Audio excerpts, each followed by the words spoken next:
सागर career अकॅडमीच्या या digital प्लॅटफॉर्मवरती मी प्राध्यापक रणजित फरांदे आपणा सर्वांचं सहर्ष स्वागत करतो। विद्यार्थी मित्रांनो, आपण कंबाईनचा पेपर कसा सोडवायचा, त्याची स्ट्रॅटेजी काय असावी आणि पाठीमागच्या लेक्चरपासून आपण 2021चा म्हणजे जो 26 फेब्रुवारी 2022 रोजी झालेला जो कंबाईनचा पेपर होता हा एक्सप्लेनेशनला आपण सुरुवात केलेली आहे। त्यावेळी भूगोलाचे साधारणतः 3 प्रश्न त्याच्यामध्ये झालेले आहेत, कारण आपण त्याच्या पाठीमागं स्ट्रॅटेजी काय असावी की बाबा मिनिमम तुम्हाला 55 मार्क्स कशा पद्धतीने घेता येतील। सुरुवातीला PYQचे 35 मार्क आपण हातात घेतले पाहिजेत, ही स्ट्रॅटेजी मी तुम्हाला त्यावेळी सांगितले। 35 मार्क PYQचे, 10 मार्क करंटचे आणि 10 मार्क्स मॅथमॅटिक्सचे, असे पहिल्यांदा 55 मार्क घ्यायचे आणि त्याच्यानंतर मग पुढे इम्प्रूव्हमेंट साठी तुम्ही प्रयत्न केला पाहिजे, असा साधारणतः त्या लेक्चरचा सारांश होता।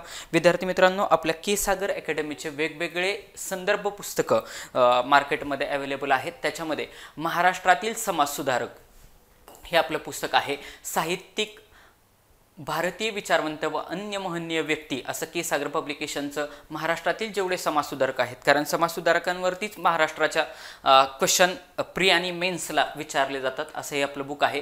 त्याच्यानंतर महाराष्ट्राचा भूगोल प्राध्यापक खतीब सरांचं पुस्तक आहे। बऱ्याचशा विद्यार्थ्यांना माहिती आहे की खतीब सरांचं ते पुस्तक वापरतात, तर ते प्राध्यापक खतीब सरांचं के सागर अंडर असलेलं हे महाराष्ट्राचा भूगोल हे अतिशय गाजलेलं पुस्तक आहे।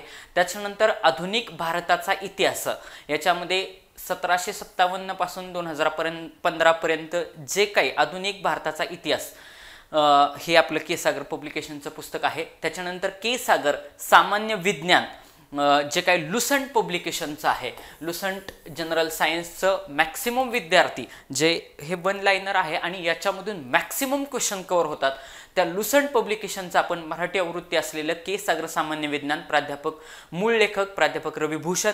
राज्यसेवा पूर्व परीक्षा जी काही झाली होती 4 जून 2023 रोजी, यातील 22 पैकी 19 प्रश्न या पुस्तकातील होते आणि 23 जानेवारी 2022 रोजी झालेल्या 23च्या 23 प्रश्न या पुस्तकातील होते।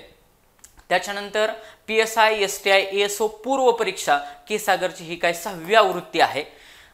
प्रश्न आणि उत्तरे संदर्भ नमुने आणि रद्द केलेल्या प्रश्नांचं देखील ह्याच्यामध्ये स्पष्टीकरण दिलेले विषयनिहाय स्पष्टीकरणात्मक प्रश्नपत्रिका संच 2012 पासून 2023 पर्यंत असलेला हा कंबाईनचा ठोकळा आहे। त्याच्यानंतर महाराष्ट्राचा इतिहास भारताच्या पार्श्वभूमीवरती असं हे आपलं पुस्तक आहे। राज्यसेवा पूर्व परीक्षेतील भारताचा इतिहास महाराष्ट्राच्या विशेष संदर्भासह असा सिलेबसमध्येच पॉईंट दिलेला आहे। या घटकाच्या तद्वतच राज्यसेवा मुख्य परीक्षेतील सामान्य अध्ययनाचा जो काय पहिला आपला GS चा पहिला पेपर आहे, त्याच्यामधील इतिहास हा विषयाच्या समग्र तयारीसाठी हे महाराष्ट्राचा इतिहास हे बुक आहे। त्याच्यानंतर गट ब गट क संयुक्त पूर्व परीक्षा, ज्याला आपण कंबाईन असं म्हणतो, याच्यासाठी 87वी आवृत्ती असलेला गट ब गट क च्या सर्व 2022 पर्यंत जेवढे पेपर्स झालेत सगळेच्या सगळे ह्या पुस्तकामध्ये आहेत। गट ब आणि क साठी असलेल्या ज्या काय सगळ्या परीक्षा आहेत, सहाय्यक कक्षा अधीक्षक म्हणजे ASO असेल, STI PSI सब रजिस्ट्रार, त्याच्यानंतर एक्साइज असेल, तांत्रिक सहाय्यक, कर सहाय्यक, लिपिक टंकलेखक वगैरे हे जे काही सगळ्या परीक्षा वेगवेगळ्या आहेत त्याच्यासाठी, शिवाय अर्थसंकल्प ही 2023-24 ह्याच्यामध्ये ॲड केलेला असा हा आपला ठोकळा आहे। त्याच्यानंतर संपूर्ण बुद्धिमापन असं बुद्धिमत्तेचं देखील आपलं पुस्तक आहे। शिवाय हे सगळ्यात गाजलेलं पुस्तक आहे polity of India with special reference to the Maharashtra, असा जो सिलेबसमधला पॉईंट आहे। इंडियन पॉलिटीचं जे काय पुस्तक आहे, के सागर पब्लिकेशनची मॅक्सिमम मुलं हे बुक वापरतात आणि आत्ताच ही नवीन एडिशन मार्केटमध्ये आलेली आहे। बुकचं cover page same as it is आहे। त्याच्यानंतर महाराष्ट्रातील पंचायत राज व नागरी स्थानिक स्वराज्य संस्था, लेखक आहेत प्राध्यापक VB पाटील, यांची 21वी आवृत्ती के सागर पब्लिकेशनच्या आयोगाच्या धर्तीवरती सर्वच्या सर्व पंचायत राज या बुकमध्ये कव्हर केलेलं आहे।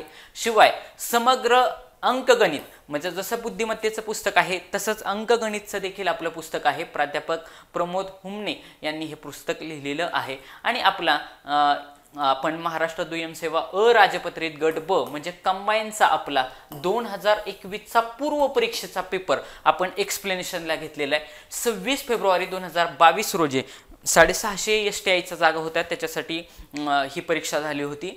तर या परीक्षेचा आपण एक्सप्लेनेशन घ्यायला सुरुवात केलेली आहे। तर आपण भूगोल या विषयातील 28 नंबरचा प्रश्न घेतला होता आणि या लेक्चरपासून आपण 29 नंबरच्या प्रश्नापासून सुरुवात करूयात. तर काय आहे 29 नंबरचा प्रश्न बघा. लोकसंख्येवरती क्वेश्चन हा विचारलेला आहे. जे विद्यार्थी या एक्झामचं सिरियसली प्रिपरेशन करतात त्यांनी लक्षात ठेवायचं की लोकसंख्येवरती कंपल्सरी क्वेश्चन विचारलाच जातो. म्हणजे लोकसंख्या हा सगळ्यात VIMP टॉपिक आहे.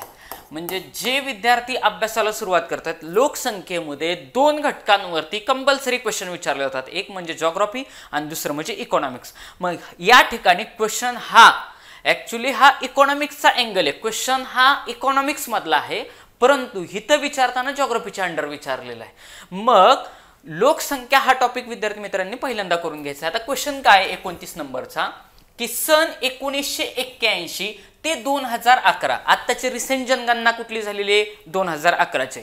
2011चीच जनगणना तोंडपाठ करून टाकायची. बाकीचं जास्त कंपॅरेटिव्हली थोडे जे काही ठराविक पॉईंट असतील 5-6 तेवढे फक्त पाठीमागच्या 2001च्या जनगणनेबरोबर आपण कंपेअर करायचे. अदरवाईज 2011ची जनगणना तोंडपाठ करून टाकायचे.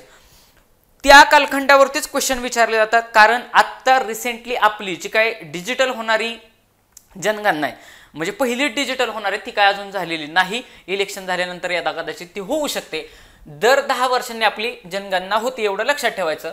2011 क्वेश्चन वाचूयात. 1981 ते 2011 या कालावधीतील भारतीय लोकसंख्या वाढ आणि कालसापेक्ष बदल कोणती लोकसंख्या संक्रमण अवस्था दर्शवितात.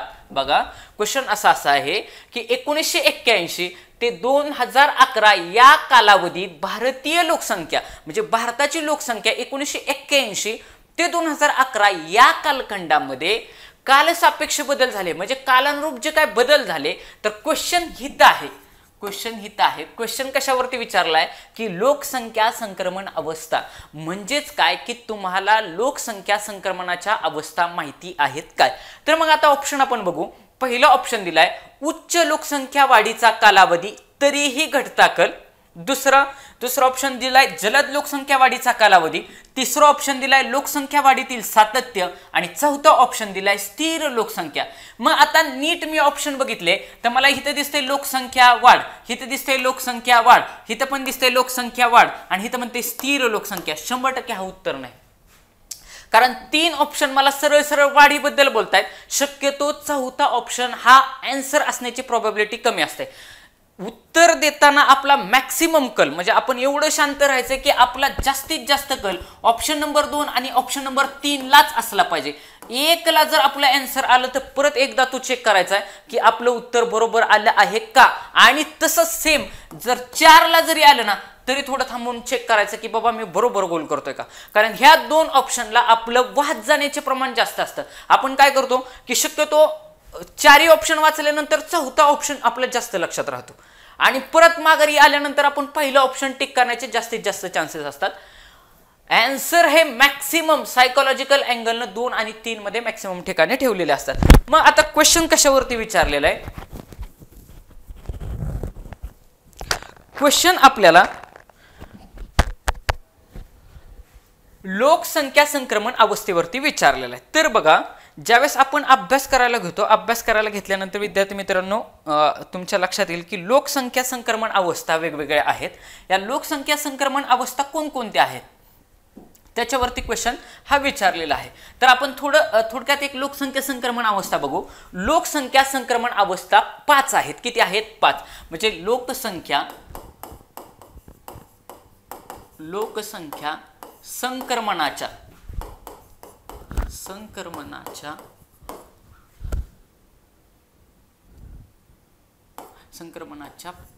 5 अवस्था आहेत.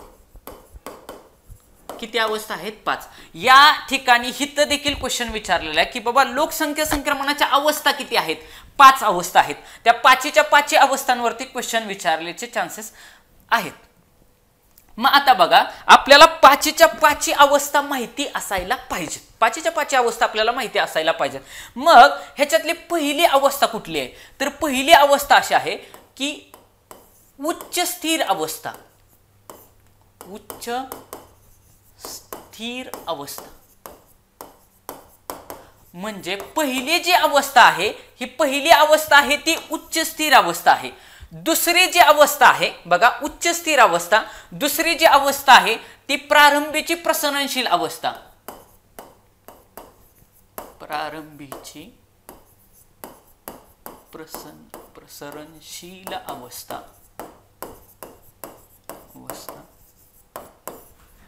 तिसरी जी अवस्था आहे ही सेम जसं इथं प्रारंभीची प्रसरणशील अवस्था आहे तशी उशिराची प्रसरणशील अवस्था आहे. उशिराची प्रसरणशील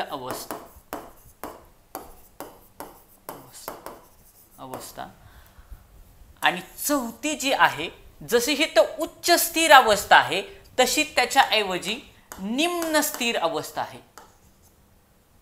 निम्न स्थिर अवस्था, स्थिर अवस्था. आणि शेवटची जी काय अवस्था आहे ती आहे ऱ्हासमान अवस्था. ऱ्हासमान. आता ह्याच्या नावावरूनच मला वाटते 11वी स्टेट बोर्ड 12वी स्टेट बोर्ड सगळ्या वेगवेगळ्या बुक्समध्ये हे इकॉनॉमिक्सच्या कव्हर केलेलं आहे. बघा सुरुवातीला असते कोणत्याही लोकसंख्या ही ह्या टप्प्यातून जाते. ते क्वेश्चन विचारतात शक्यतो भारताच्या ह्याच्यावरती विचारतात.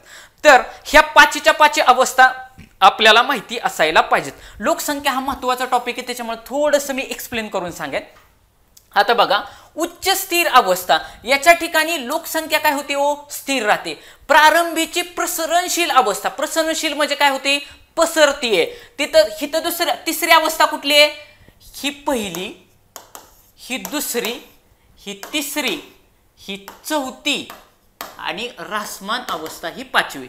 प्रारंभीची प्रसरणशील अवस्था, उशिराची प्रसरणशील अवस्था, निम्न स्थिर अवस्था आणि ऱ्हासमान अवस्था अशा लोकसंख्या संक्रमणाच्या 5 अवस्था आहेत आणि ह्या विद्यार्थी मित्रांना माहितीच असायला पाहिजे. आयोगानं नंबर ऑफ टाइम्स ह्या चार्टवरती इथं क्वेश्चन विचारलेला आहे आणि आता आपण बघितलं ना कंबाईनला सरळ सरळ इथं प्रश्न विचारला त्याच्यामुळे आपल्याला हे माहिती असायला पाहिजे. मग उच्च स्थिर अवस्था, उच्च स्थिर अवस्थेमध्ये काय होतं की जो आपला जन्मदर असतो बघा, जन्मदर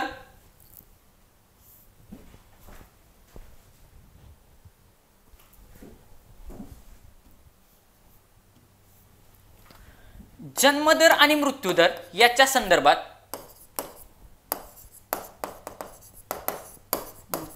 ह्याच्या संदर्भात ह्या सगळ्या गोष्टी आहेत. मग बघा उच्च स्थिर अवस्थेमध्ये जन्मदर काय असतो जास्त असतो आणि मृत्यूदर पण जास्त असतो. का जास्त असतो? कारण प्रारंभीच्या काळामध्ये बघा लोक काय करायचे शेती करायचे म्हणजे ही जी काय प्रारंभीची अवस्था असते ती उच्च स्थिर का राहते?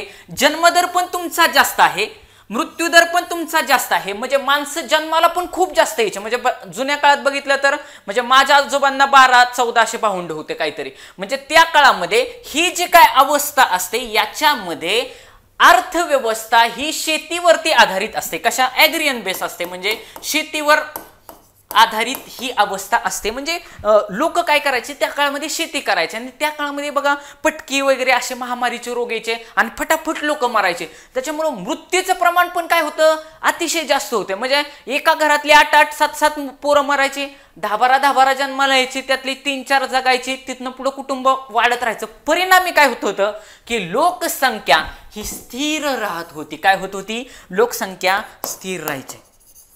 लोकसंख्या स्थिर राहायची म्हणजे पहिल्या अवस्थेमध्ये काय व्हायचं की लोकसंख्या ही स्थिर राहण्याचं प्रमाण जास्त होतं. का जास्त होतं? कारण जन्मदर जास्त होता, मृत्यूदर देखील जास्त होता कारण अर्थव्यवस्था ही शेतीवर आधारित होती. नंतर काय झालं की थोडी प्रगती झाली आणि औद्योगिकरण झालं. काय झालं? औद्योगिकरण झालं म्हणजे उद्योगावरती आधारित अर्थव्यवस्था झाली. उद्योगावरती आधारित झाल्यानंतर ह्या दोन ठिकाणी उद्योगावरती आधारित अर्थव्यवस्था आल्या. उद्योग आल्यामुळे परिणामी आरोग्याच्या सुखसुविधा वाढल्या. आरोग्याच्या सुखसुविधा वाढल्यानंतर मृत्यूचं प्रमाण कमी व्हायला सुरुवात झालं, परंतु जन्मदर कमी व्हायला लागला नव्हता. लोकांमध्ये ती मानसिकताच नव्हती. म्हणजेच दुसऱ्या अवस्थेमध्ये जो काही जन्मदर आहे, हा जन्मदर हा जास्तच होता. बघा, जन्मदर हा जास्तच होता. मी जन्मदर वगैरे लिहित नाही, त्याच्या समोर समोर लिहितो. जन्मदर हा जास्तच होता, परंतु मृत्यूदर काय होता? उतरता होता. उतरता म्हणजे हळूहळू कमी व्हायला लागला होता. म्हणजे पहिले झपाझप मृत्यू व्हायचे, तर त्याचं प्रमाण काय झालं? कमी वरती आलं. म्हणजे मृत्यू कमी प्रमाण, त्याला उतरता क्रम लागला. म्हणजे प्रारंभीची प्रसरणशील अवस्था याच्यामध्ये मृत्यू जन्मदर जास्त होता, मृत्यूदर जास्त होता, आणि सगळ्यात महत्वाचं म्हणजे लोकसंख्येचा विस्फोट. लोकसंख्येचा विस्फोट याच अवस्थेमध्ये झाला. म्हणजे उद्या जर तुम्हाला क्वेश्चन विचारला की लोकसंख्येचा विस्फोट कोणत्या अवस्थेमध्ये झाला, तर प्रारंभीची प्रसरणशील अवस्था जी काय आहे याच्यामध्ये लोकसंख्येचा विस्फोट झालेला आहे. म्हणजे लोकसंख्या हितच वाढणार ना. तुम्ही विचार करा, जन्मदर हा जास्तीत जास्त वाढत चाललाय. बघा, जन्मदर जास्तीत जास्त वाढत चाललाय आणि मृत्यूदर कमी होत चाललाय. म्हणजे त्याला उतरता. आता पहिले कसे हिथं जास्तीत जास्त मृत्यू व्हायचे, आता त्या मृत्यूंचं प्रमाण काय झालं? हिथं कमी झालं. कमी झाल्यामुळे जन्मदर तर आहे तसाच राहिलाय आणि मृत्यू कमी व्हायला लागले, परिणामी लोकसंख्येचा विस्फोट झाला. तिसरी जी अवस्था आहे ही उशिराची प्रसरणशील अवस्था आहे. याच्यामध्ये काय? याच्यामध्ये पण जन्मदर कसा आहे?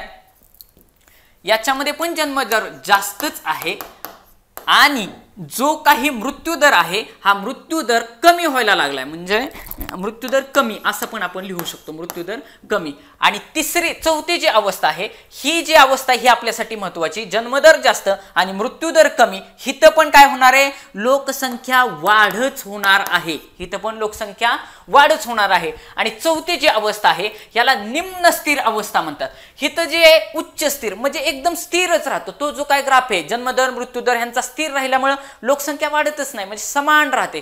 हिथं निम्न स्थिर राहते, म्हणजे जवळपास तिथं जातं.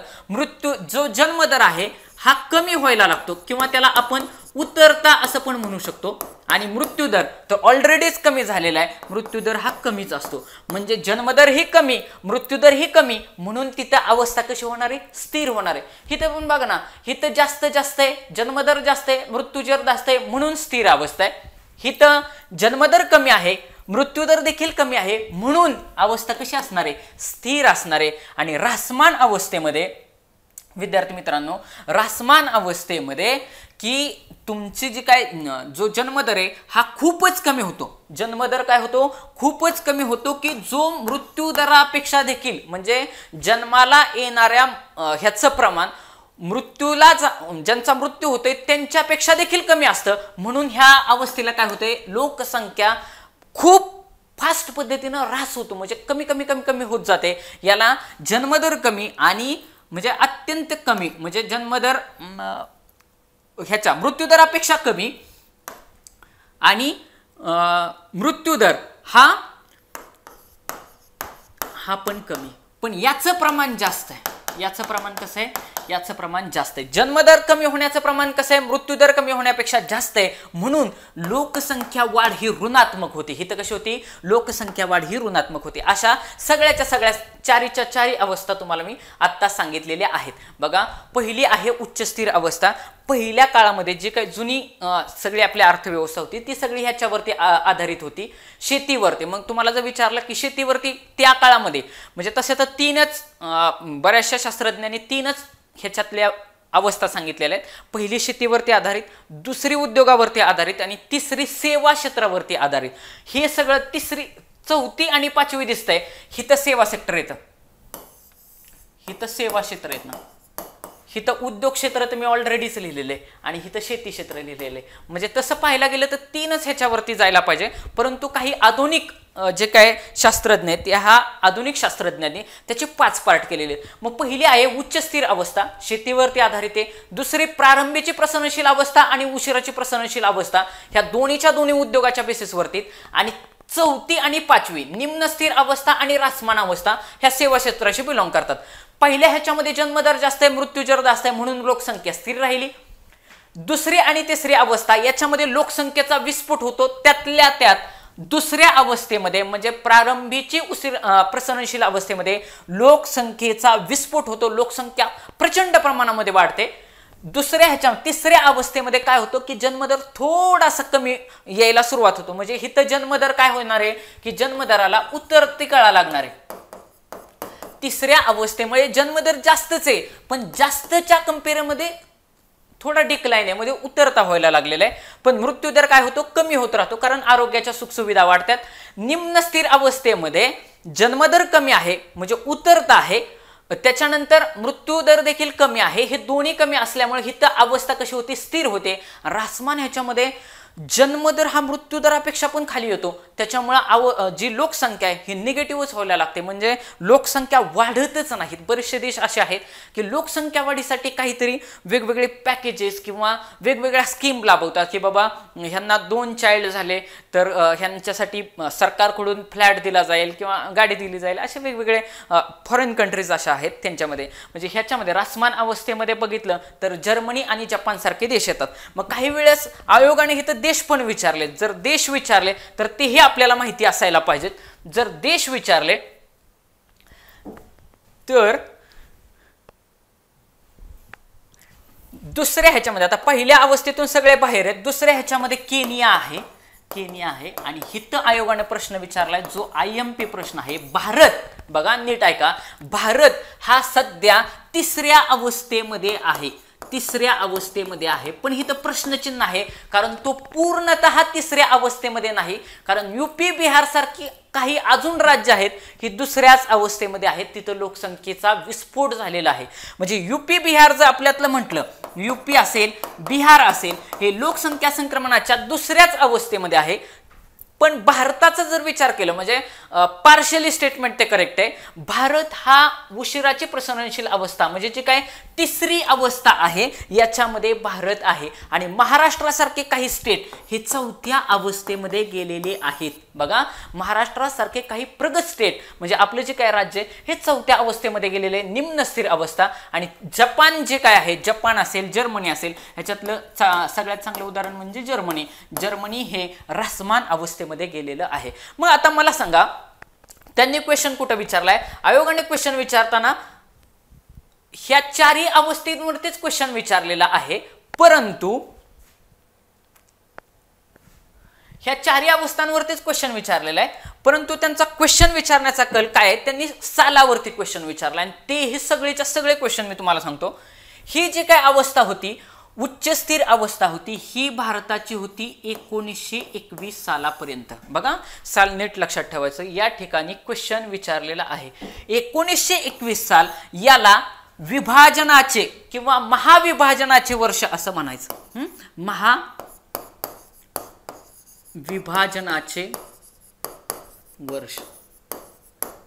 महाविभाजनाचे वर्ष असायला का म्हटले कारण याच ठिकाणी या वर्षी भारताच्या लोकसंख्येची वाढ ही ऋणात्मक होती.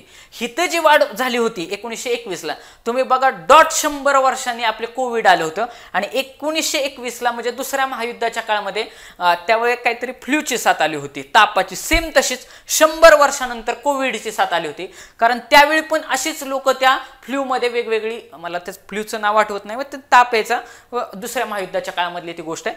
तर त्यावेळी आपल्या लक्षात येतच ठेवायचं कारण हिथं आयोगाने बऱ्याच वेळा क्वेश्चन विचारलेला आहे की महाविभाजनाचे वर्ष कुठले. महाविभाजनाचे वर्ष आहे 1921. 1921च्या अगोदर ही भारताची अवस्था ही उच्च स्थिर अवस्था होती म्हणजे जन्मदर जास्त होता मृत्यूदर देखील जास्त होता आणि लोकसंख्या स्थिर होते. 1921 साली ती काय झाली निगेटिव्ह झाली. त्याच्यानंतर हा जो कालखंड आहे कुठला प्रारंभीची प्रसरणशील अवस्था ह्याच्यामध्ये 1931 पासून बघा नीट ऐका 1931 पासून ते 1981 पर्यंत लोकसंख्येचा विस्फोट झाला.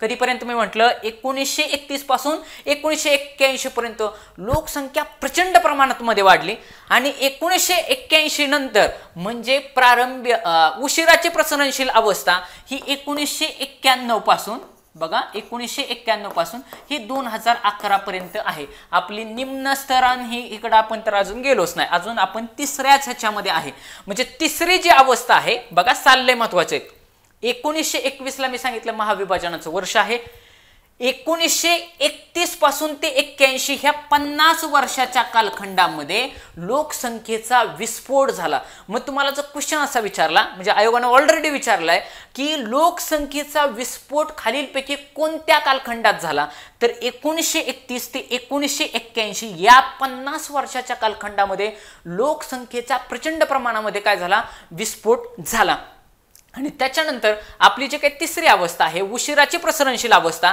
ही कधी चालू झाली ज्यावेळेस लक्षात कसं ठेवलेलं आहे मी की बाबा ज्यावेळेस आपल्यावरती आर्थिक संकट आलं होतं 1991 चा आपण म्हणतो आर्थिक संकट इकॉनॉमिकचाच पार्ट आहे ज्यावेळेस मनमोहन सिंग अर्थमंत्री होते आणि पी.व्ही. नरसिंहराव हे पंतप्रधान होते त्यांच्या काळामध्ये भारतावरती आर्थिक संकट आलं होतं तर एलपीजी धोरण आपण त्यावेळेस म्हणतो तर त्यावेळेस ज्यावेळेस एलपीजीचं धोरण आलं होतं त्यावेळेस आपण उशिराची प्रसरणशील अवस्था या तिसऱ्या टप्प्यामध्ये आपण प्रवेश केला होता म्हणून आपण म्हणतो की भारत कुठल्या टप्प्यात आहे तिसऱ्या टप्प्यात आहे म्हणजे सगळेचे सगळे क्वेश्चन तुमचे कव्हर झाले भारत आता 1991 ते 2011 या कालखंडामध्ये लोकसंख्येच्या तिसऱ्या टप्प्यात आहे बरोबर एलपीजीच्या धोरणापासून असं लक्षात ठेवायचं विस्फोट झाला 31 पासून ते 81 पर्यंत आणि 1921 हे विभाजनाचं वर्ष आहे मग आता ह्याच्यावरती पुढे जाऊन आयोगाने अजून एक असा क्वेश्चन विचारलेला आहे की असं कोणतं वर्ष आहे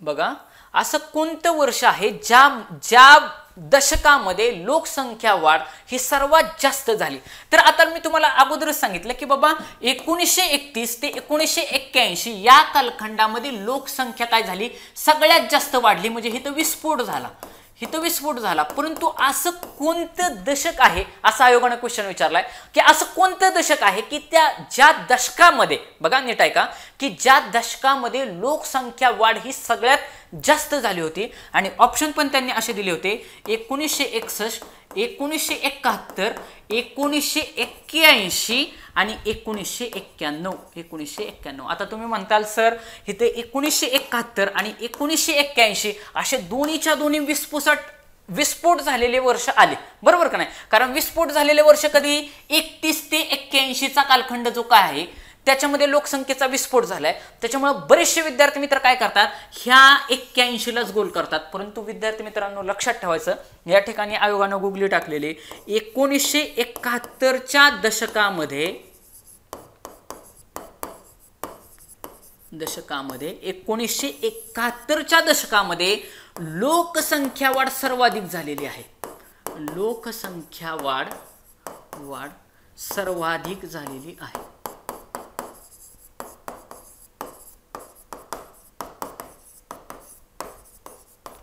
हे वाक्य IMP आहे आणि ऑलरेडी क्वेश्चन इथं विचारलेला आहे मग हे मी लक्षात कसं ठेवले तर लक्षात ठेवण्यासाठी सोपी गोष्ट आहे ना 1972 ला आपल्याकडे दुष्काळ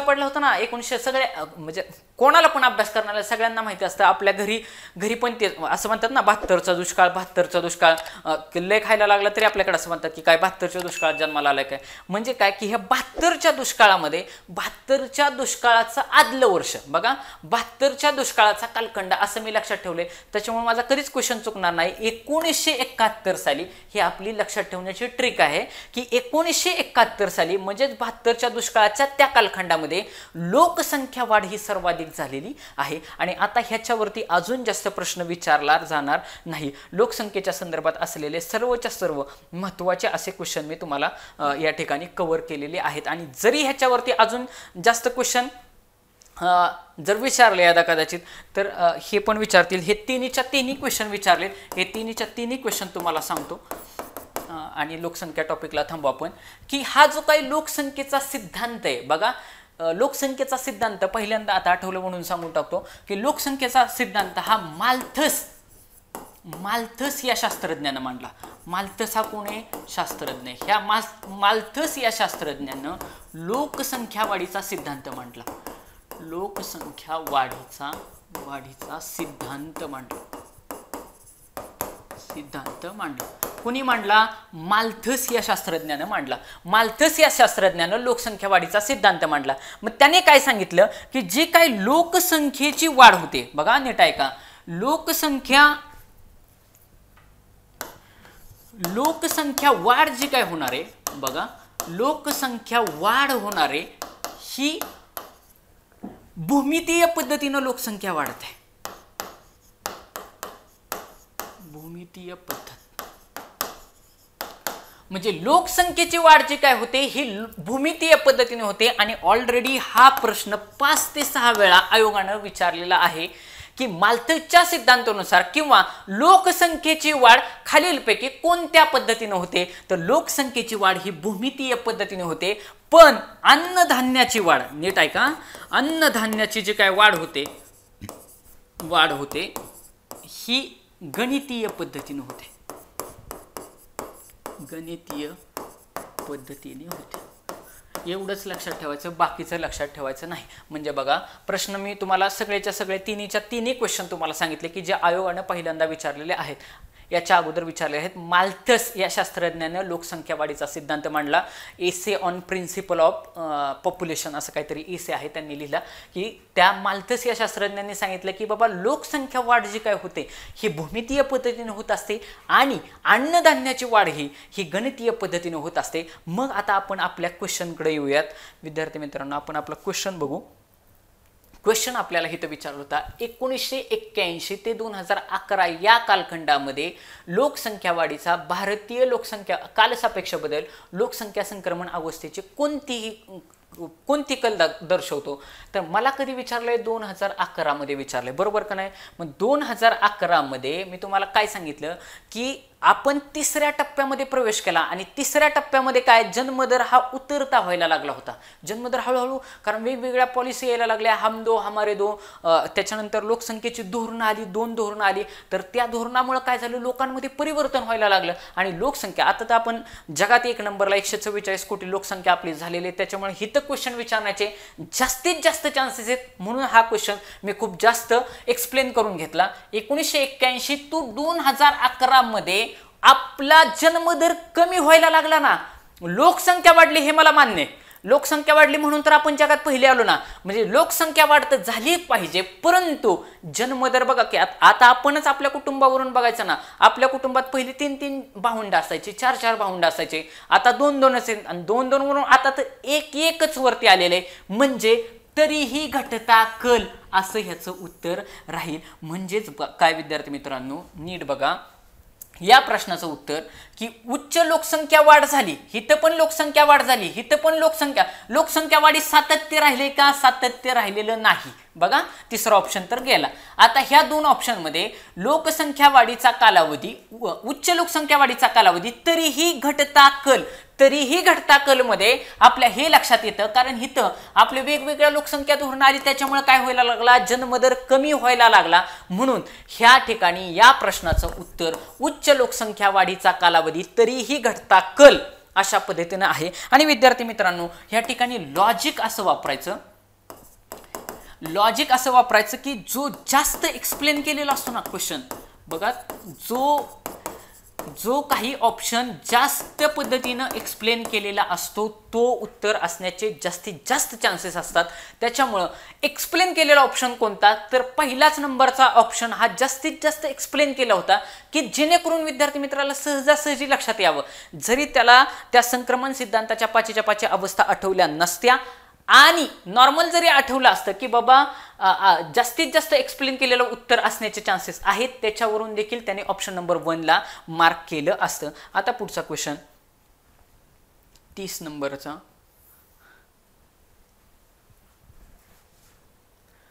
भारतीय मूलभूत रस्ते सांख्यिकी 2017. बघा परीक्षा कधीची आहे, 2022 ची. क्वेश्चन कधीचा विचारलाय, 17चा. हा क्वेश्चन कोणालाही येणं अपेक्षित नव्हतं, परंतु हा प्रश्न कॉमन सेन्सनं सोडवायचा होता. 2017 नुसार भारतातील कोणते राज्य हे राष्ट्रीय महामार्गाच्या लांबीमध्ये 2ऱ्या क्रमांकाचे आहे? कोणत्या क्रमांकाचे आहे? 2ऱ्या क्रमांकाचे आहे. 2ऱ्या क्रमांकाचे राज्य आहे. म्हणजे 2ऱ्या क्रमांकाचं कोणतं? हे आपल्याला यायला पाहिजे. मग ह्या ठिकाणी क्वेश्चन सेटरचा एवढी एक अपेक्षा होते की जे काय राष्ट्रीय महामार्ग आहेत, म्हणजे कालच आपण NH नॅशनल हायवे घेतले, तर नॅशनल हायवेमध्ये आपण महाराष्ट्र लांबीच्या बाबतीत फर्स्ट क्रमांकावरती. हा IMP डाटा आहे की महाराष्ट्र पहिल्या नंबरला राष्ट्रीय महामार्ग. तुम्ही बघा ना, पुणे मुंबई आपल्याकडे, त्याच्यानंतर आता समृद्धी महामार्ग केलाय, त्याच्यानंतर 3 शक्तिपीठे महामार्ग केलाय. म्हणजे महामार्ग, राष्ट्रीय महामार्ग सर्वात जास्त असणारं राज्य कुठले? महाराष्ट्र. हिथं विचारले कुठलं हो? दुसऱ्या क्रमांकाचं. म्हणजे महाराष्ट्र या प्रश्नाचं उत्तर कसंच नव्हतं. महाराष्ट्र या प्रश्नाचं उत्तर कसंच नव्हतं. आता ऑप्शनवरून विचार करू. हिथं मध्य प्रदेश लिहिले, हिथं उत्तर प्रदेश लिहिले, म्हणजे या ठिकाणी उत्तर असण्याची जास्तीत जास्त पॉसिबिलिटी, या 2 ऑप्शनमध्ये उत्तर असण्याची जास्तीत जास्त पॉसिबिलिटी. एक तर उत्तर विद्यार्थी मध्य प्रदेश करायला पाहिजे होतं किंवा उत्तर प्रदेश करायला हवं होतं. ह्या 2 पैकी राजस्थानला जाण्याची गरज नव्हती, राजस्थान पण जात होतं. ज्या विद्यार्थी मित्रांना इथं 50-50 चान्स घेतले, शेवटी कसं आहे, काही क्वेश्चन बरोबर येणार, काही क्वेश्चन चुकणार. याच्यावरून मध्य प्रदेश आणि उत्तर प्रदेशमध्ये तुम्ही गोल करायला पाहिजे होतं. तर या प्रश्नाचं उत्तर आहे उत्तर प्रदेश. महाराष्ट्रानंतर लक्षात ठेवायचं, 1 नंबरला महाराष्ट्र आहे, 1 नंबरला महाराष्ट्र आहे, 2 नंबरला UP आहे, 2 नंबरला UP आहे, आणि 3 नंबरला सध्या बघा, तुम्ही रिसेंटली तरी पण एकदा डाटा बघून ठेवा. मला असं वाटतं पहिला 3 नंबरला राजस्थान होता, परंतु आता राजस्थानचा क्रमांक जाऊन मे बी MP आला, तरी तुम्ही रिसेंटली डाटा असलेला चेक करावा असं मला वाटतं. पण मी 3ऱ्या डाटापर्यंत लक्षातच ठेवलेलं आहे. मला हे दोन्ही डाटे माहिती होते. का तर तुम्हाला मी अगोदरच सांगितलं होतं की त्या वर्षी तुम्ही विचार करा, NH हायवे 44 वरती क्वेश्चन आला, त्याच्यानंतर नॅशनल हायवेवरती हा दुसरा प्रश्न आला. म्हणजे नॅशनल हायवे त्या चर्चेतला विषय होता, म्हणून महाराष्ट्र आणि UP हे सगळ्यात जास्त राष्ट्रीय महामार्ग म्हणजे नॅशनल हायवे असलेलं स्टेट आहेत. हे तुम्हाला बेसिक माहिती असायला हवं, आणि आत्ता पण माहिती असायला हवं की ही 2 क्रमांक आहेत. की हिथं पण प्रश्न विचारण्याचे परत जास्त चान्सेस आहेत. परत जर विचारला की सगळ्यात जास्त राष्ट्रीय महामार्ग जास्त कुठे? महाराष्ट्रामध्ये. 2 नंबरला कोणी? UP. 3 नंबर बाबा ठीक आहे, MP लक्षात ठेवा, राजस्थान, ह्या 2 पैकी एक आहे, पण माझ्या माहितीनुसार MP आहे. मग करंटचं जर आत्ता ह्याला जर लिंक करायचं म्हटलं तर करंटला तुम्ही काय लिंक करू शकता? तर करंटला जर तुम्हाला लिंक करायचं म्हटलं तर आत्ता सध्या अटल सेतू झालेला आहे. बघा, अटल सेतू झालेला आहे, आणि हा मुंबई या ठिकाणी झालेला आहे. त्याच्यामुळे या ठिकाणी क्वेश्चन विचारण्याचे जास्तीत जास्त चान्सेस आहेत. न्हावा शेवा, बघा, न्हावा शेवा ते शेवडी असं काहीतरी आहे, न्हावा शेवा ते शेवडी या 2 ठिकाणांना जोडण्याचं काम हे करतो. आणि हा भारतातील सर्वात लांब, बघा, भारतातील सर्वात लांब सागरी सेतू आहे, सर्वात लांब सागरी सेतू आहे. मग तुम्हाला आता जर क्वेश्चन विचार, लॉजिकली जायचं, सेतू हा समुद्रावरच बांधला जाणार आहे, त्याच्यामुळे उत्तर लिहिताना समुद्रकिनारा असलेले राज्य असले पाहिजे उत्तरामध्ये. हा मुद्दा झाला एक. भारतातील सर्वात लांब सागरी सेतू असलेला अटल सेतू हा मुंबईमध्ये झालेला आहे. आता सध्या मुंबई आणि नवी मुंबई यांना जोडण्याचं काम केलेलं आहे. साधारणतः तुम्ही तरी पण आकडा चेक करून घ्या, 21 पॉइंट काहीतरी किलोमीटरचा तो सागरी सेतू आहे. कारण तो सर्वात लांब असलेला, भारतातील सर्वात लांब असलेला सागरी सेतू आहे. त्याच्यामुळे या ठिकाणी ही किलोमीटर मधली असलेली लांबी 21 पॉइंट समथिंग ही तुम्हाला माहिती असणं गरजेची गोष्ट आहे. किंवा आयोग या ठिकाणी क्वेश्चन विचारू शकतं. आयोगाची अपेक्षा राहील की जर यदा कदाचित भारतातला तो सर्वात लांब आहे तर तुम्हाला त्याची लांबी माहिती असायला हवी. 30 नंबरचा प्रश्न झाला. पुढं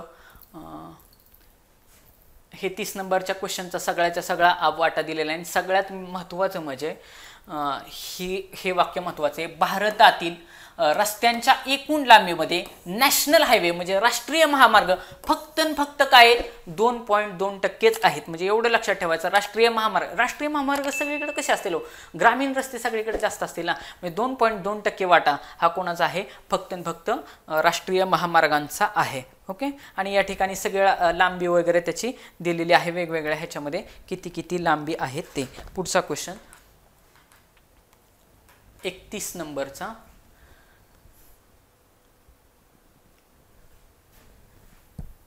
31 नंबरचा, खालीलपैकी कोणता प्रदेश खालीलपैकी कोणता प्रदेश भारतातील उच्च भूकंप तीव्रता दर्शवतो? तर लक्षात ठेवा, आपल्याला माहिती आहे हिमालयीन क्षेत्रामध्ये आत्ता काय होतं की जो काय वरची युरेशियाची प्लेट आहे आणि खालचं आपलं इंडो ऑस्ट्रेलियन भूपट्ट आहे, ही युरेशियाची प्लेट आहे आणि ही इंडो ऑस्ट्रेलिया भूपट्ट आहे. म्हणजे भारत आणि ऑस्ट्रेलिया कन्सिडर करायचं आणि ती प्लेट हळूहळू सरकत ही वरती युरेशिया प्लेटच्या खाली चाललेली. परिणामी हिमालयाची उंची ही आज पण रोज डेली थोडी वाढत आहे. जर ही प्लेट ह्याच्या खाली चाललेली परिणामी हिथं भूकंप होत असतील का? 100% होत असतील. त्याच्यामुळं जिथं हिमालयाचा रेंज आहे, म्हणजे बघा हे जर जम्मू काश्मीरचा तुम्ही विचार केला तर हिथून हिमालय असा चालू होतो, सगळीकडे निळत झाला, हा असा हिमालय चालू होतो, खाली आसामच्या पार्टपर्यंत आहे. म्हणजे भूकंपाची तीव्रता बघा, भूकंपाची तीव्रता आपल्या इथं दख्खनच्या पठारात ऑलरेडी भूकंप क्षेत्र नाही, एवढं लक्षात ठेवायचं. कारण ऑलरेडी आपण लाव्हारासापासून तयार झालेलो आहोत. म्हणून काश्मीर ते आसामपासूनचा हिमालयीन विभाग हे कुठपर्यंत हा सोडूनच द्या. भूकंप सध्या तुम्ही विचार करा की हिमालयाची उंची हळूहळू वाढत चाललेली आहे. त्याच्यामुळं भूकंपाची तीव्रता असलेलं हिमालयीन क्षेत्र आहे, हे ह्याच्यातलं महत्त्वाचं आहे. म्हणजे या प्रश्नाचं उत्तर ऑप्शन नंबर 2 काश्मीर ते आसामपर्यंतचा हिमालयन प्रदेश. मध्य विभागन गंगेचं मैदान वगैरे काही प्रश्नच येत नाही. खाली आपल्या बुकमध्ये हे स्पष्टीकरण दिलेलं आहे, खतीब सरांच्या बुकमधून हे घेतलेलं आहे. भारतातील भूकंपाचे प्रदेश, मग हिमालयन रांगांमध्ये असलेले भूकंप वगैरे हे सगळं या ठिकाणी एक्सप्लेनेशन दिलेलं आहे. पुढं प्राध्यापक खतीब सरांच्या पुस्तकातून हा घेतलेला आहे. ओके, सांगण्यासारखं आता काही याच्यामध्ये नाहीच आहे. पुढं परत बघा, लोकसंख्येवरती क्वेश्चन विचारलेला आहे आणि हा क्वेश्चन त्यावेळेस आयोगानं कॅन्सल केलेला आहे. परंतु आपण ह्याचं एक्सप्लेनेशन घेऊयात, एक्सप्लेनेशन बघू आणि थांबू. बघा, सन 2011च्या जनगणनेप्रमाणे महाराष्ट्रातील नागरीकरणाबाबत कोणती वाक्य बरोबर आहेत, चुकीची आहेत असं विचारले. कशाबद्दल? 2011ची जनगणना, महाराष्ट्रातलं नागरीकरण. बघा, महाराष्ट्राच्या नागरी लोकसंख्येची टक्केवारी 45.23 इतकी आहे. बर, लक्षात ठेवा की ज्यावेळेस आपल्याला क्वेश्चन असा विचारला जातो सुटत नसेल तर आपली ट्रिक म्हणजे लॉजिक काय मी लक्षात ठेवायचं. जर तुम्हाला चुकीचं विचारलं तर कमीत कमी ऑप्शनला चूक करायचं आणि ज्यावेळेस वैशिष्ट्य विचारलं, बरोबर विचारलं तर जास्तीत जास्त ऑप्शनला काय करायचं, बरोबर घेऊन जाण्याचा प्रयत्न करायचा. म्हणजे आता हे तर काय विचारलं तुम्हाला की बाबा चुकीचा ऑप्शन कोणता आहे किंवा ह्याच्यातील चुकीचा पर्याय आहे, तर सगळेच्या सगळ्या पर्याय चुकीचे असतील अशा ऑप्शनला जायचं नाही. म्हणजे आता इथं जर तुम्ही ऑप्शनकडे गेलात, इथं जर तुम्ही ऑप्शन बघितले नीट बारकाव्याने तर तुमच्या असं लक्षात येईल की फक्त अ ब, फक्त क, फक्त अ क आणि फक्त अ ड. तर मी फक्त आणि फक्त मध्येच जातो जर मला येत नसेल तरचा विषय. आता जे विद्यार्थी मित्र लोकसंख्येचा अभ्यास करतात त्यांना 100% माहिती आहे की महाराष्ट्रामध्ये साधारणतः 45, साधारणतः हा शब्द म्हणजे 19-20 असतं पॉईंटच्या नंतर पुढं, साधारणतः 45% नागरीकरण झालेलं आहे. म्हणजेच पहिलं विधान कसं आहे, बरोबर आहे. मला विचारलंय काय, चुकीचं. म्हणजे ऑप्शन नंबर 1 आणि 3 ऑलरेडी गेला, 1 आणि 3 ऑलरेडी गेला. आता एक तर क रॉंग असेल किंवा ड रॉंग असेल. मग आता बघा, महाराष्ट्राच्या नागरी लोकसंख्येत बघा, इथं लोकसंख्येत म्हणतंय 3रा क्रमांक लागतो. कितवा क्रमांक लागतो मला माहिती नाही, क्वेश्चन मार्क केला मी तिथं.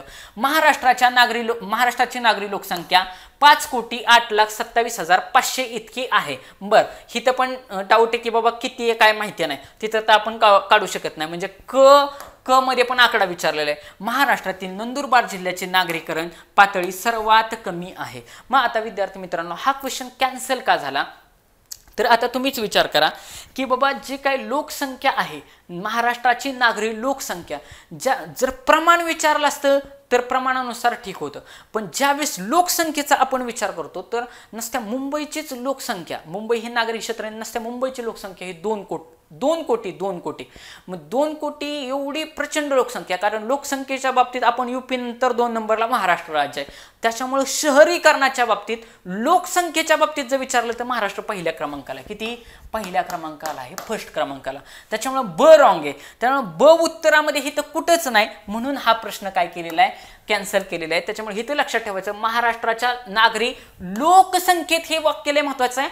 तिथं प्रमाणात दिलंय का लोकसंख्येत दिलंय ह्याच्याकडे लक्ष द्यायचं. लोकसंख्येच्या बाबतीत आपण फर्स्ट क्रमांक आहे. नागरी लोकसंख्येच्या नसत्या लोकसंख्येच्या बाबतीत आपण दुसऱ्या क्रमांकाला आहे. 1 नंबर यूपी, 2 नंबर महाराष्ट्र. आणि नागरी लोकसंख्येच्या बाबतीत आपण फर्स्ट क्रमांकाला आहे. आता महाराष्ट्राची नागरी लोकसंख्या 5,08,27,000 समथिंग दिले. मला सांगा, एवढा आकडा पाठ करणं शक्य आहे का? हा आकडा कुणीच पाठ केलेला नसतो. पण तुम्ही विचार करा, महाराष्ट्राची लोकसंख्या किती? 11,24,00,000. 11,24,00,000. ह्याचे साधारणतः 50% काढले. बघा, ह्या 11 कोटीचे 50% काढले तर किती होतात? 5.5 होतात. बरोबर का? 5.5 म्हणजे 5,50,00,000. हे काय? 11 कोटीचे 50%. 45% म्हणजे 100% ह्याच्यापेक्षा कसे असतील हो? कमी असतील ना. 100% 5,50,00,000पेक्षा काहीतरी कमी असतील. म्हणजेच 5,08,00,000. ॲव्हरेजले मला बरोबर वाटलं तिथं. बघा, तुम्ही नीट विचार करा. मी 11.24 कोटी महाराष्ट्राची लोकसंख्या आहे, त्याचे 50% म्हणजे किती? साधारणतः 5.5 कोटी. आणि मला 45 कोटी नागरिकांना हे 100% माहिती होतं. म्हणजेच ह्याचे जर 50% काढले तर ते किती होतात? की 5,50,00,000च्या पेक्षा थोडे 45% कमी असतील. म्हणजे 5,08,00,000 असू शकतात. बघा, इथं डाऊट घ्यायला चान्स नाही. त्याच्यामुळे क स्टेटमेंट बरोबर आहे. आणि असं मी त्या ठिकाणी तर मार्क केलं होतं. आणि महाराष्ट्रातील नंदुरबार जिल्ह्याची नागरिकांची सर्वाधिक पातळी, मग ह्याच्यामध्ये हे विधान बरोबर आहे. हे ब विधान रॉंग होतं आणि ते ऑप्शनमध्ये नव्हतं, म्हणून आयोगानं हा प्रश्न कॅन्सल केलेला आहे. मग या ठिकाणी माहिती तर सगळी दिलेली आहेच आहे की कशा पद्धतीनं काय आहे. अशा तऱ्हेने विद्यार्थी मित्रांनो, आपण पुढं एक्सप्लेनेशन, आज लोकसंख्येचा सिद्धांत सांगायचा होता त्याच्यामुळं वेळ जास्त गेला, परंतु मी मॅक्सिमम प्रयत्न करेल की एका लेक्चरमध्ये, एका सेशनमध्ये एक पूर्णच्या पूर्ण घेण्याचा, किंवा 2 सेशनमध्ये जास्तीत जास्त, की बाबा त्याचं एक्सप्लेनेशन घेण्याचा प्रयत्न करेन. तुम्हाला हे व्हिडिओ कसे वाटत आहेत हे नक्की सांगा, कमेंट बॉक्समध्ये कळवा. त्या पद्धतीनं आपण जे काही चेंजेस असतील, कोणाला हवे असतील त्या पद्धतीनं आपण करूयात. तुम्हाला जर हे व्हिडिओ आवडले तर नक्की लाईक करा, तुमच्या मित्रांपर्यंत जास्तीत जास्त शेअर करा, की सगळं अकॅडमीला सबस्क्राईब करा. धन्यवाद.